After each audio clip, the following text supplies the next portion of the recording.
Hello friends, Tally Prime की series में आपका स्वागत है। पिछले सेशन में हमने बिल वाइज अकाउंटिंग की जानकारी ली है। बिल वाइज अकाउंटिंग में किस प्रकार से हम न्यू रेफरेंस क्रिएट करते हैं, और पिछले सेशन में हमने देखा कि 3 बिल हमने 1/6, 1/7, 1/8 को 5,000, 8,000 और 11,000 का हमने बी सेट से प्राप्त किया है परचेज के, यानी कि परचेज किया है हमने 5,000 रुपये का पहला बिल, दूसरा 8,000 रुपये का और तीसरा 11,000 रुपये का। अब 1/9 को क्या एंट्री होनी है उसकी जानकारी लेते हैं। 5,000 रुपये मैंने पहले बिल के लिए पे कर दिए हैं, 8,000 रुपये दूसरे बिल के लिए। ध्यान रखिएगा, अब बिल वाइज में पे कर रहा हूँ। अभी तक हम जो पेमेंट करते थे अकाउंट पेमेंट होती थी कंपनी की, लेकिन अब जो पेमेंट कर रहा हूँ मैं यहाँ पे बिल वाइज। जो पहला बिल था वो 5,000 रुपये का, तो मैं कह के फर्स्ट बिल की पेमेंट कर रहा हूँ 5,000 रुपये की, और दूसरा जो बिल था वो 8,000 रुपये का था। 1/9 को ही मैंने 8,000 के बिल की पेमेंट भी की है। तो हम बिल वाइज पेमेंट कैसे करते हैं, उस बिल्कुल सिंपल तरीका है, सेम तरीका है, लेकिन रेफरेंस को लेते हुए साथ में हम जो बिल वाइज पेमेंट करेंगे। तो आइए देखते हैं इसको किस प्रकार से कर सकते हैं। तो इससे पहले मैं आगे बढ़ूं, जिसमें आपको जैसे बिल वाइज पेमेंट्स करनी है उसकी एंट्री बताऊं, इससे पहले एक इंपॉर्टेंट बात और, यहाँ से आप किस पार्टी के कितने पैसे देने हैं और किस पार्टी से कितने पैसे लेने हैं इसकी रिपोर्ट आप डायरेक्टली निकाल सकते हैं। इसके लिए मैं ऑल्ट जी यानी कि गोटू पे आ जाता हूँ और यहाँ पे बिल टाइप करना शुरू करता हूँ। जैसे आप बिल टाइप करना शुरू करेंगे आपके पास कॉमन रिपोर्ट्स आ जाएंगी, जिसमें बिल्स रिसीवेबल और बिल्स पेबल्स की इन्फॉर्मेशन है।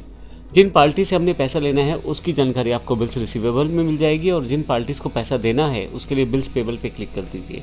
तो मैं अभी रिसीवेबल पे क्लिक कर देता हूँ, तो मुझे यहाँ जानकारी मिलेगी कि यहाँ पे मुझे दिनेश एंड सन से 13,000 रुपये लेने हैं। तो ये टोटल पेंडिंग अमाउंट्स मुझे यहाँ दिखानी शुरू कर देगा। मैं वापस आता हूँ और फिर से ऑल्ट जी प्रेस करते हुए बिल टाइप करता हूँ बिल्स पेबल। अगर मैं बिल्स पेबल पे क्लिक करूं तो मुझे ये पता लग जाएगा मुझे किस पार्टी के पैसे दें। अगर आप यहाँ से ध्यान से देखें तो 1 जून को मैंने B-Set-001 के नाम से जो बिल क्रिएट किया था, यानी कि जो परचेज मैंने की थी 5,000 रुपये की, उसकी इन्फॉर्मेशन है। B-Set कंपनी का दूसरा बिल है 002 का, और B-Set-003 का तीसरा बिल है। तो यहाँ पे मुझे B-Set कंपनी के जो पैसे देने हैं टोटल 24,000 रुपये देने हैं। नीचे अगर आप देखें तो यहाँ पे 24,000 का ड्यू अमाउंट जो है यहाँ दिखाया जा रहा है। तो ये पेंडिंग अमाउंट मुझे देना है। अगर ऑल्ट F1 यहाँ प्रेस कर दें आप तो इसकी फर्दर डिटेल्स आप यहाँ से खोल सकते हैं। मैं ऑल्ट F1 दोबारा कर देता हूँ डिटेल्स को हाइड करने के लिए। तो मेरे पास यहाँ पे अगर आप देखें तो मैं इन जो रिपोर्ट्स हैं इनकी प्रिंटिंग भी निकाल सकता हूँ। उसके लिए मुझे प्रिंट ऑप्शन को सेट करना है और मेरे पास ये सारी प्रिंटिंग अवेलेबल हो जाएगी। अगर आप प्रिंटर वगैरह सेट है आपके पास तो आप इसको प्रिंट करके साथ साथ देख सकते हैं। तो आपके पास पूरा का पूरा बिल वाइज डिटेल पूरी तैयार हो जाएगी। किस पार्टी का, पार्टी वाइज आप पूरा डिटेल निकाल सकते हैं। ये देख सकते हैं कि आपको किस पार्टी के कितने पैसे देने हैं। तो 24,000 रुपये मुझे इस पार्टी के लिए देने हैं। मैं यहाँ एस्केप करता हूँ, बाहर आता हूँ। तो यहाँ तक हमने ये सीखा कि अगर हम गोटू से बिल्स टाइप करेंगे तो कैसे हमें पता लग जाएगा कि किस पार्टी के कितने पैसे देना है। तो यहाँ पे हमने देखा कि B-Set कंपनी के हमें 3 बिल देने हैं, B-Set-001, B-Set-002 और B-Set-003। अब पहला बिल 5,000 का है, दूसरा 8,000 का और तीसरा 11,000 का। अब आइए सीखते हैं पेमेंट कैसे करते हैं। तो B-Set पार्टी को हमें पे करना है। सबसे पहले हमें जो पेमेंट करना है वो 5,000 रुपये पहले बिल का है। तो वॉचर्स पे आ जाता हूँ। यहाँ से पेमेंट मेरे पास ऑलरेडी सिलेक्टेड है, मुझे पे करना है कैश। तो यहाँ से कैश अकाउंट सेलेक्ट कर लेता हूँ, और कौन सी पार्टी है, B-Set। तो B-Set को यहाँ सेलेक्ट कर लेता हूँ। 5,000 रुपये मुझे पे करना है। अभी तक बिल्कुल सिंपल है, पेमेंट वाउचर जैसे पहले करते थे, लेकिन जैसे आप एंटर करेंगे अमाउंट के साथ, अब आपके पास यहाँ देखें अगेंस्ट रेफरेंस ऑप्शन पहले से सिलेक्टेड है। अब इसका अर्थ ये हुआ कि टैली आपको ये बता रहा है कि अब आप किसी पार्टी का पेमेंट कर रहे हैं जिसका बिल ड्यू है पहले से। तो बिल वाइज डिटेल में आपके पास अगेंस्ट रेफरेंस, यानी कि आप किस रेफरेंस के लिए पे कर रहे हैं वो आप जानकारी यहाँ दे सकते हैं। तो जब हम कोई नया रेफरेंस बना, वो सारा रेफरेंस आपके पास इकट्ठा हो जाता है और उनको अगेंस्ट रेफरेंस के साथ सेटल कर सकते हैं। तो मैं अगेंस्ट रेफरेंस पे क्लिक करता हूँ तो आप देखेंगे 3 बिल मेरे ड्यू हैं, उसकी इन्फॉर्मेशन यहाँ पे है। तो पहला ड्यू 5,000 रुपये का बिल है, तो मैं पहले बिल की ही पे करनी है मुझे पेमेंट।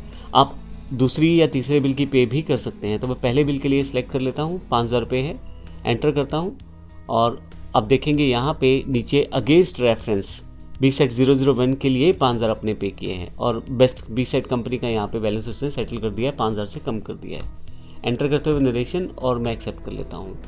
अब अगर आप यहाँ से ऑल्ट जी फिर से प्रेस करें, यानी कि गोटू पे आ जाएं और बिल टाइप करें, बिल्स पेबल पे जाएं, तो आप देखेंगे अब आपके पास 2 बिल ही दिखाए जा रहे हैं जो आपको पे करने रह गए हैं।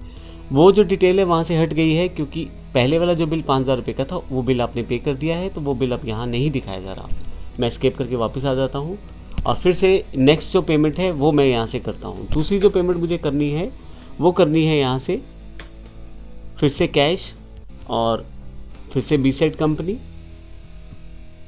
और अब की बार जो पेमेंट है मेरी वो 8,000 रुपये की है। फिर से मेरे पास अगेंस्ट रेफरेंस की जानकारी पूछी जा रही है कि किस बिल के अगेंस्ट मुझे ये पेमेंट करनी है। अगेंस्ट रेफरेंस पे मैं यहाँ से दूसरा बिल चुन लेता हूँ, 8,000 रुपये ही मुझे देने हैं। मैं एंटर करता हूँ। आप देखेंगे बेसिक इन्फॉर्मेशन वैसी ही है और नरेशन और एक्सेप्ट कर लेता हूँ। फिर से अगर आप यहाँ से ऑल्ट जी प्रेस करें यानी कि गो टू पे आ जाएं और बिल टाइप करना शुरू करें, बिल्स पेबल पे आएँ, तो आप देखेंगे सिर्फ एक बिल ड्यू रह गया है हमारा। तो इस तरह से हम बिल वाइज मैनेज करते हैं जब अपनी अकाउंटिंग को, तो हमारे लिए आसान हो जाता है ये देखना कि किस बिल के कितने पैसे हमें देने या लेने हैं। तो मैं यहाँ से एस्केप करके फिर से बाहर आता हूँ। तो इस सेशन में हमने सीखा कि जब किसी बिल के लिए हम रेफरेंस क्रिएट करते हैं तो उसको अगेंस्ट रेफरेंस के साथ कैसे सेटल करते हैं। तो इस सेशन में हमने बेसिक डिटेल्स यानी कि बिल वाइज डिटेल्स की जानकारी ली है। अगले सेशन में इसी बात को हम कंटिन्यू रखने वाले हैं। धन्यवाद।